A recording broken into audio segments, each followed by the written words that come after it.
Kaikkien ei onnistanut saada onnea. Ei minun Erkki Vantaalta.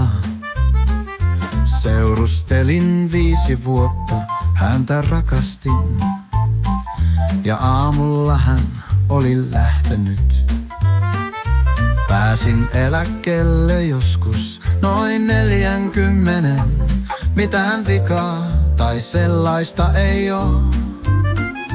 Tultiin ravintolaan kanssa lapsuuskaverin. Ollaan oltu Lapissa ja Kalassa. Täällä kukaan ei tahdo mun kanssa tanssimaan, eikä rohkeuteni riitä edes hakemaan.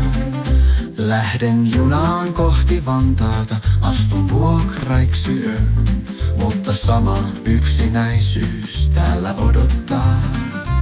Istun sängyn laidalle ja olen surullinen.